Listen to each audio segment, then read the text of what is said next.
Bismillahirrahmanirrahim. Assalamualaikum warahmatullahi wabarakatuh. Alhamdulillahirabbil alamin.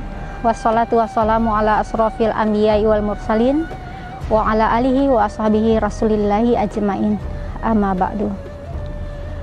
Puji syukur kehadirat Allah yang telah melimpahkan rahmat dan hidayahnya kepada kita bersama, sehingga dengan rahmat itu kita sudah dihantarkan umur kita oleh Allah pada bulan yang penuh rahmah, berkah dan karamah, penuh maghfirah, bulan Ramadan, bulan yang ditunggu-tunggu dan dinanti oleh umat Islam sedunia.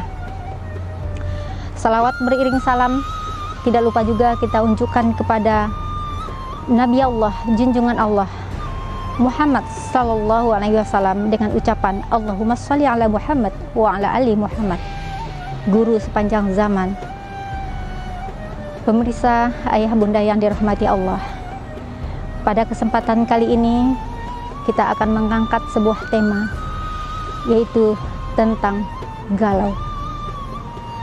Kalau kita berbicara tentang galau, pasti akan identik dengan anak muda, karena banyak yang kita temui perasaan galau, perasaan putus asa itu ditemui pada generasi-generasi muda. Masa anak-anak berubah menjadi remaja, dan masa remaja menuju masa dewasa. Dalam praktek kehidupan kita, banyak pengalaman yang kita alami, banyak perjalanan yang kita lalui, banyak temuan-temuan yang tidak sesuai dengan aturan dan koridor agama kita, yakni agama Islam, yang melarang umatnya, melarang umat Nabi Muhammad itu untuk berputus asa. Rasa galau adalah salah satu bentuk dari rasa putus asa.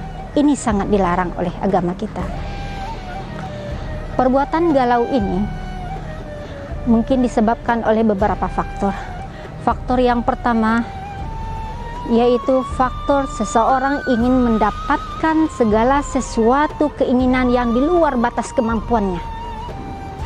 Ingin mendapatkan jabatan misalnya, mendapatkan kedudukan yang dia inginkan, namun kedudukan yang dia inginkan tidak sesuai dengan potensi, tidak sesuai dengan ukuran diri dia untuk mendapatkan jabatan yang diinginkan, sehingga pemikiran menjadi galau, hati menjadi tidak tentram, kehidupan menjadi tidak tenang. Atau contoh yang lain, galau ingin mendapatkan harta yang lebih. Banyak usaha, banyak upaya yang dilakukan untuk mendapatkan kekayaan berupa harta, tetapi semua itu tidak bisa dilakukan, tidak bisa didapatkannya karena tidak sesuai dengan kapasitas dirinya sendiri, sehingga timbul rasa hati tidak tenang, kehidupan tidak nyaman, dan pemikiran pun menjadi terganggu. Oleh sebab itu, Allah mengatakan siapa yang mengejar dunia, dunia dan dunia, maka Allah akan menghancurkan urusannya itu dengan urusan yang terbelah-belah dan bercerai-berai. Kenapa demikian? Karena hati seseorang yang galau akan menjadi lemah, pemikiran menjadi terganggu, kehidupan tidak normal, maka ujungnya akan jatuh kepada rasa keputusasaan. Kemudian para pemuda, para permisa yang dirahmati Allah, pada bulan yang penuh berkah, bulan yang penuh rahmah ini, bulan yang penuh dengan tarbiyah ini, waktunya kita introspeksi diri, kita belajar lebih baik, kita evaluasi diri kita untuk menjadi lebih baik lagi, mendapatkan hasil yang maksimal, untuk mendapatkan hasil yang luar biasa ke depannya. Kemudian galau yang kedua disebabkan karena mungkin banyak dosa yang telah kita lakukan. Dosa terhadap orang tua kita misalnya, dosa terhadap anak kita misalnya, atau dosa terhadap suami atau istri kita yang belum sempat kita mendekatkan diri kepada Allah dengan cara bertobat, memohon ampun, beristighfar, belum kita lakukan. Maka perbuatan ini membuat hati kita menjadi resah, pemikiran kita jadi terganggu, kehidupan kita tidak mulus. Nah, Solusi yang diberikan oleh Allah sangat baik sekali, banyak sekali. Allah Maha baik. Allah menyuruh kita untuk selalu beristighfar, selalu berzikir dimanapun kita berzikir, kecuali di tempat-tempat yang dilarang oleh Allah. Zikir yang begitu berat amalannya, ringan di lidah kita, yang kadang-kadang manusia terlupakan hal-hal tersebut, yaitu subhanallah, walhamdulillah, wala ilaha illallah, wallahu akbar. Itu sangat ringan di lidah kita, berat amalannya, tapi manusia kadang-kadang terlewatkan, terlupakan dengan hal-hal yang begini ringannya zikir tersebut.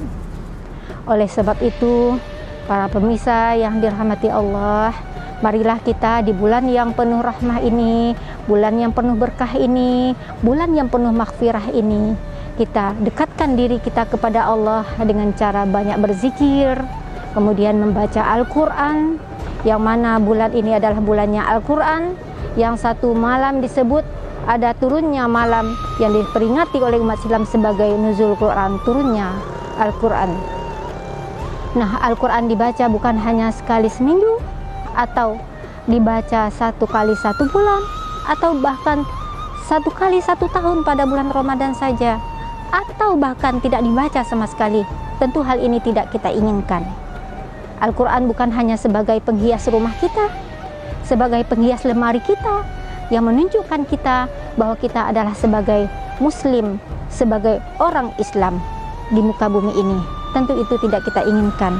Maka dibaca Al-Quran bertahap, sedikit demi sedikit, tapi berkesinambungan. Mungkin itu lebih baik untuk diri kita. Maka pada bulan yang penuh berkah ini, marilah kita manfaatkan, jangan kita lewatkan malam, hari-hari di bulan Ramadan ini dengan ibadah-ibadah yang melipat gandakan pahala kita yang dijanjikan oleh Allah Subhanahu wa Ta'ala. Mungkin pada kesempatan kali ini kita berpesan kepada para pemuda, para generasi harapan bangsa yang akan mengisi hari-hari untuk negara kita, untuk agama kita, untuk selalu mengintrospeksi diri, jangan selalu terjerumus dengan perbuatan-perbuatan yang tidak diinginkan oleh agama kita, yaitu perbuatan galau, perbuatan yang tidak senonoh, atau perbuatan keputusasaan, sehingga kita tidak mendapatkan apa yang kita harapkan. Baik para pemirsa, para pemuda yang dirahmati Allah, ayah bunda yang dibanggakan, pesan kita untuk para pemuda dan generasi bangsa, supaya kita menterbiah diri kita di bulan yang penuh berkah rahmah ini, supaya kita menjadi lebih baik. Semoga setelah keluarnya kita dari bulan Ramadan ini, kita menjadi insan yang betul-betul yang diharapkan oleh Allah, yaitu menjadi insan yang sempurna, insan kamil.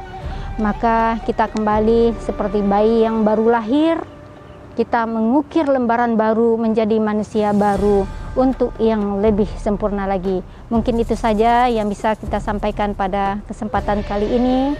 Banyak maaf. Usikum binafsi bitaqullah. Assalamualaikum warahmatullahi wabarakatuh.